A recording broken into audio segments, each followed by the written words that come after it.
হাবলি মিনাস সালিহিন ফালাম্মা বালাগা মা'হু সা'য়া ক্বালা ইয়া বুনাইয়া ইন্নী আরা ফিল মানাম আন্নী আযবাহুকা ফানজুর মাযা তারা। হযরত ইব্রাহিম আলাইহিস সালাম মিনা প্রান্তরে পৌঁছে সন্তানের কাছে প্রকাশ করলেন, বাবারে, আমি তো স্বপ্নে দেখেছি তোমাকে জবেহ করছি, ফানজুর মাযা তারা, এ ব্যাপারে তোমার কি মতামত?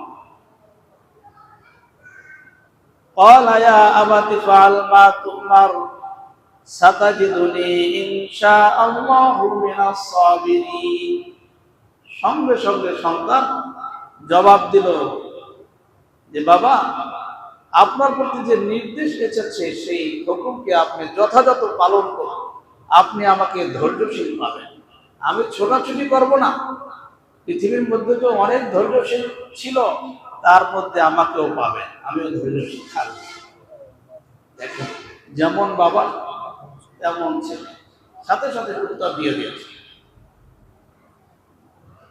হযরত ইব্রাহিম আলাইহিস সালাম তখন চিন্তা করলেন, আমি যে আল্লাহর কাছে দোয়া করেছিলাম নেক সন্তানের, আল্লাহ পাক আমাকে নেক সন্তানই দান করেছে। কারণ প্রস্তাব দেওয়ার সাথে সাথে আমার আল্লাহ পাক যে নির্দেশ দিয়েছেন, নির্দেশ পালন করার জন্য, সে সহযোগিতা করার জন্য হাত বাড়িয়ে দিয়েছে, আমার সন্তান আল্লাহ পাক কবুলই করেছে। এরপরে পিতা পুত্র যখন প্রস্তুত হয়ে গেলেন যে আল্লাহর জন্য নিজের জানকে বিসর্জন দিয়ে দিবেন,